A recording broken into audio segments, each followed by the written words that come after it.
Bonsoir, c'est un plaisir pour nous de vous informer ce 13 juillet 2026, mais d'abord les titres. Coopération Tchad-Algérie, N'Djamena et Alger veulent donner un nouvel élan à leur coopération universitaire. Une mission technique algérienne est en visite au Tchad pour renforcer la formation, la mobilité académique et la recherche. Lutte contre la corruption, l'autorité indépendante de lutte contre la corruption ouvre de nouveaux audits à l'ONAMA, à l'ATPE et à l'ADAC afin d'évaluer leur gestion.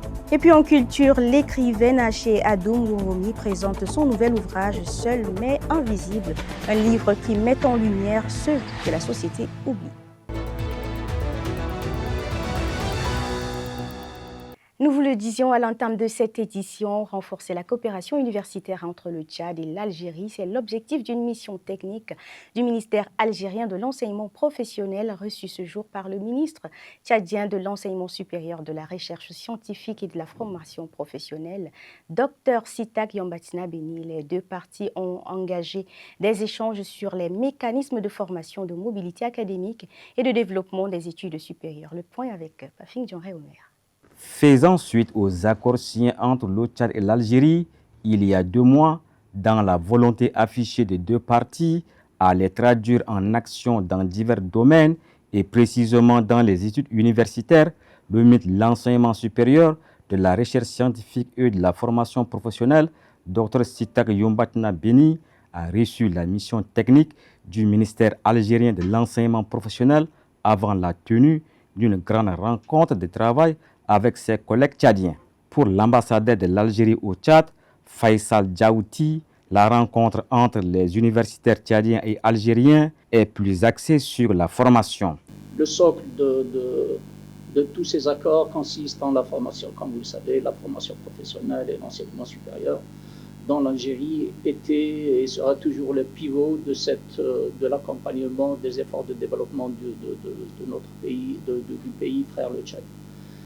Jusqu'à présent, on a recensé avec mon frère quelques 9000 cadres supérieurs et, dans tous les domaines. Eu égard à sa vision technique et pédagogique pour les conseiller auprès de la ministre de l'enseignement professionnel algérien, elle présente un intérêt technique et pédagogique. Les fruits de cette rencontre sont très attendus par les étudiants qui souhaitent en bénéficier pour se positionner sur le marché de l'emploi. Au terme de cette rencontre, le ministre Dr Sitak Yambatina Beni retient 3 priorités qui devront guider cette coopération entre N'Djamena et Alger, des opérations qui traduisent la volonté des deux pays de renforcer leur partenariat dans les domaines de l'enseignement supérieur, de la recherche et de la formation professionnelle. On l'écoute. Nous avons pour l'instant une équipe technique qui est là avec nous pour travailler déjà sur toutes les questions. Et comme vous l'avez écouté tout à l'heure, l'ambassadeur de la République d'Algérie nous a dit tout à l'heure, un peu décliner les raisons et les objectifs, n'est-ce pas, de la visite de nos frères et surtout de notre sœur qui est avec nous.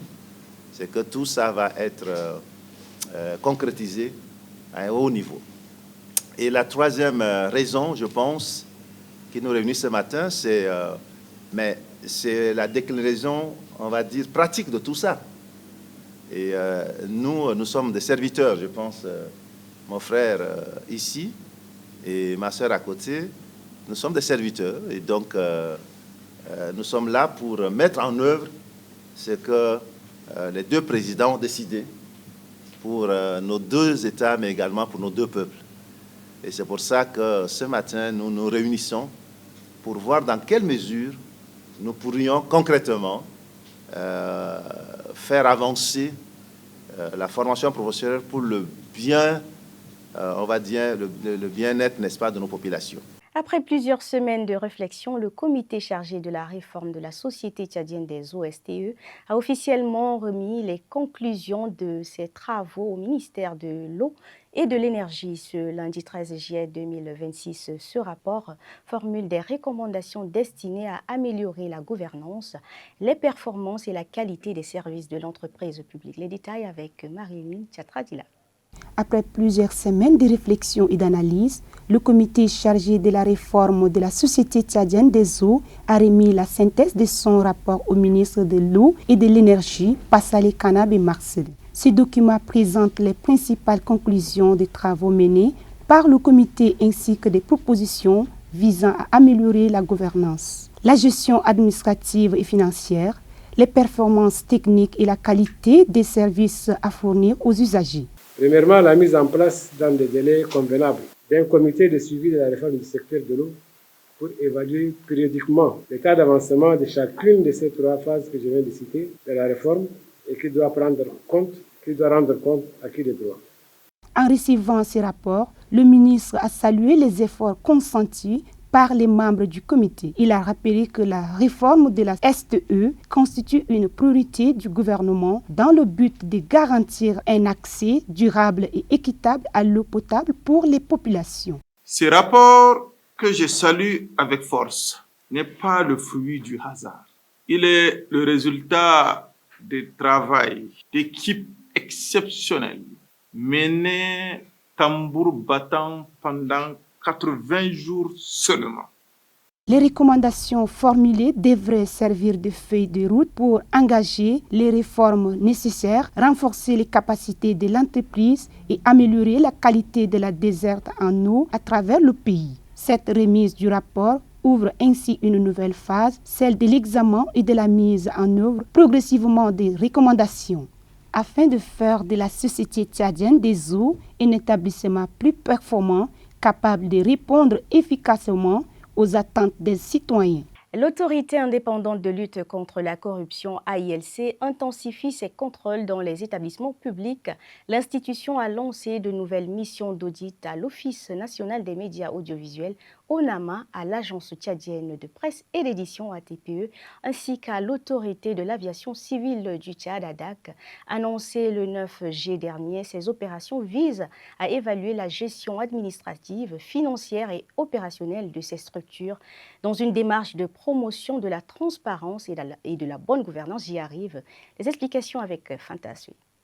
L'autorité indépendante de lutte contre la corruption poursuit le renforcement de ses actions de contrôle au sein des institutions publiques. Le 9 juillet, elle a lancé une nouvelle série d'émissions d'audit à l'Office national des médias audiovisuels, à l'Agence tchadienne de presse et d'édition, ainsi qu'à l'autorité de l'aviation civile au Tchad. Durant plusieurs jours, les équipes de l'AILC passeront au crible de la gestion administrative, financière et comptable de ces établissements. Les procédures de passation des marchés, la gestion des ressources et les mécanismes de contrôle interne feront notamment l'objet d'un examen approfondi. Selon les responsables de l'institution, ces missions s'inscrivent dans le cadre de la mise en œuvre des textes relatifs à la lutte contre la corruption. L'objectif est de prévenir les mauvaises pratiques, d'identifier d'éventuelles irrégularités et de proposer des recommandations pour améliorer la gouvernance. À l'issue des travaux, un rapport sera transmis aux autorités compétentes. Il devrait mettre en évidence les constats effectués sur le terrain et formuler des mesures destinées à renforcer la transparence, la redevabilité et la bonne gestion des ressources publiques. Pour cette initiative, l'autorité indépendante de lutte contre la corruption réaffirme son engagement à accompagner les administrations publiques dans l'amélioration de leurs pratiques de gestion. Une démarche qui s'inscrit dans la volonté des pouvoirs publics de promouvoir une gouvernance plus responsable et de consolider la confiance des citoyens envers les institutions de l'État.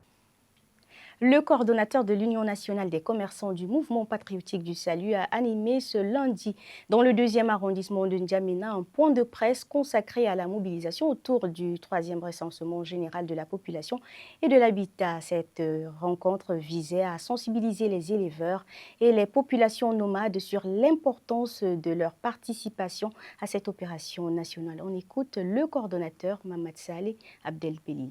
Ces recensements institué par le décret 0538 du 2 avril 2025 vise à fournir des données fiables, pertinentes et à jour sur la situation démographique du pays, des données indispensables à la planification du développement, au suivi et évaluation des politiques publiques et la mise en œuvre des grands chantiers de notre nation. Mais il y a pour ne pas dire des spécificités, que nous ne devons pas oublier. Une spécificité qui fait la richesse et la complexité de notre pays. Je vais parler des populations nomades et transimantes. En effet, les populations nomades et transimantes sont des milliers dans des centaines, voire des millions. Elles se déplacent au gré des saisons, des pâturages et des points d'eau. Elles sont présentes dans chaque province, chaque département, chaque zone de pâturage. Elles sont une composante essentielle de l'électorat tchadien et des acteurs majeurs du développement rural. Le recensement est donc une opportunité unique d'échanger cela, une opportunité de faire exister ces communautés dans les données nationales, une opportunité de leur donner une voix, une place dans l'avenir de notre pays. Mobiliser les populations pour assurer le succès du 3e recensement général de la population et de l'habitat, c'est l'appel lancé par la députée de la Tangilé-Est, l'honorable Diamra Betolngar, au cours d'un point de presse consacré à cette opération d'envergure nationale. Face aux rumeurs et aux fausses informations, l'élu a insisté sur le rôle des journalistes dans la sensibilisation du public et la diffusion d'une information fiable. Le reportage de Dominique Didéo. Ce point de presse vise à sensibiliser la population de la Tangilé et particulièrement celle de la Tangilé-Est pour une forte mobilisation pour la réussite du processus de ce 3e recensement général de la population et de l'habitat. Devant les élus locaux, les chefs de quartier et carré, mais aussi et surtout la représentation de la jeunesse et la population et des médias, l'honorable député de la Tangilé-Est, Diamra Betolngar, a situé l'importance de ce recensement au profit de la population. Le dénombrement exhaustif de la population est l'une des opérations statistiques les plus importantes et complexes qu'un État puisse entreprendre. L'objectif fondamental de ce recensement n'est pas simplement de compter le nombre d'habitants. Il s'agit de booster le portrait réel et actuel de notre société pour planifier des infrastructures, de cibler les politiques publiques, c'est de mieux orienter les investissements vers des zones et les groupes qui en ont le plus besoin. Enfin, améliorer le quotidien, avoir des chiffres précis sur le chômage, l'accès à l'eau, à l'énergie et aux besoins spécifiques des jeunes et des personnes vulnérables. Pour une mobilisation réussie, les médias et la population doivent mettre la main à la pâte tout en évitant la désinformation, a déclaré Diamra Betolngar. Ce processus capital pour le pays nécessite la participation de tous. Nous exhortons les hommes de médias à apporter leur contribution en portant le message de la sensibilisation au seuil des familles et de la population du département de Tangilé-Est afin d'assurer une forte mobilisation citoyenne pour que personne ne soit mis de côté. Nous appelons par ailleurs les médias à éviter la désinformation que véhiculeront les personnes mal intentionnées pour discréditer le processus en cours qui est irréversible et permettre enfin au gouvernement de disposer des données fiables pour la planification des actions de développement de notre pays. Pour finir, Diamra Betolngar rappelle que ce recensement est un moment décisif pour le pays sous l'égide du gouvernement de la République du Tchad dirigé par Mahamat Idriss Déby Itno et les partenaires d'investir dans divers domaines pour le développement du Tchad. La littérature tchadienne s'enrichit d'une nouvelle publication. L'écrivaine Haché Adoum Woromi a présenté ce dimanche 12 juillet 2026 son ouvrage « Seul mais invisible » lors d'une cérémonie de dédicace organisée à la salle bleue de l'ONAMA. Un rendez-vous qui a réuni étudiants passionnés de la lecture, écrivains et invités autour d'une œuvre qui donne la parole à ceux que la société ne voit pas. Les détails avec Mamad Brahim. Seul mais invincible est un roman de 275 pages qui retrace le parcours d'Issa, un jeune garçon de 7 ans, brutalement devenu orphelin après le décès de ses parents. Très tôt, confronté aux épreuves de la vie, il rejoint N'Djamena, où il fait la rencontre d'Abakar, lui aussi orphelin. Dès lors, les deux enfants partagent le même destin, les mêmes souffrances, mais également les mêmes espoirs. À travers cette histoire, Haché Adoum Woromi rappelle que les plus grandes destinées naissent parfois d'une simple rencontre et que les liens de solidarité peuvent être plus forts que les liens du sang. Le récit prend un nouveau tournant avec l'arrivée d'Amina, une femme généreuse qui tend la main aux deux garçons. répond à leurs besoins et devient leur tutrice. À travers ces personnages, l'auteur souligne que la véritable richesse d'une nation réside dans les femmes et les hommes capables de venir en aide aux plus démunis. Ce roman n'est pas seulement le récit d'une vie difficile, mais avant tout une histoire de courage, de résilience, d'expérience. Elle nous rappelle que lorsqu'on se sent seul, on peut devenir invincible. Lorsqu'une main bienveillante se rend vers nous et qu'une personne croit à notre avenir. Par cette œuvre, H. et Adam Woromi mettent en lumière les réalités souvent méconnues des enfants vulnérables et interpellent la société sur les valeurs de solidarité, de compassion et d'humanité. La cérémonie de dédicace a été ponctuée de témoignages et d'échanges mettant en avant la portée sociale et culturelle de ces romans, appelés à enrichir le patrimoine littéraire tchadien.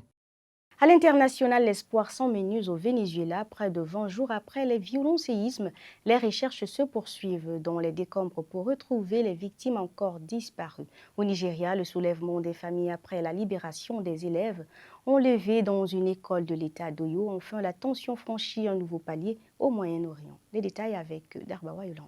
Près de 20 jours après les 2 séismes qui ont dévasté le Venezuela, les recherches se poursuivent dans les zones sinistrées. Chaque jour, les familles fuient dans les décombres dans l'espoir de retrouver les corps de leurs proches. Malgré le déploiement des bulldozers et d'engins de chantier pour accélérer les opérations, les sinistrés estiment que l'aide gouvernementale demeure insuffisante. Certains passent même leur nuit à proximité des bâtiments effondrés, refusant d'abandonner les recherches.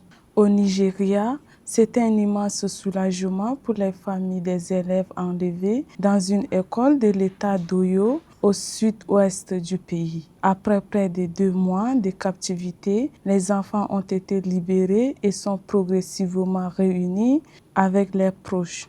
Les élèves ainsi que leurs enseignants restent toutefois hospitalisés dans un établissement militaire à Ibanda où ils bénéficient d'examens médicaux et d'une prise en charge psychologique avant leur retour dans leur famille.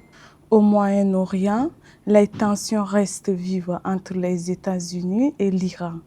Téhéran affirme avoir mené de nouvelles frappes contre des installations militaires américaines dans le Golfe, après un week-end marqué par un scandale militaire et une lutte pour le contrôle stratégique du détroit d'Ormuz. Les gardiens de la révolution revendiquent des attaques visant des infrastructures américaines à Bahreïn, à Oman, en Jordanie et au Koweït. De leur côté, les États-Unis affirment avoir frappé dimanche plusieurs dizaines de sites iraniens, faisant craindre une nouvelle aggravation du conflit dans la région. Mesdames, Messieurs, c'est la fin de cette édition. Merci à vous de l'avoir suivi. Très bonne suite des programmes. Moi, je vous dis à demain. Inch'Allah.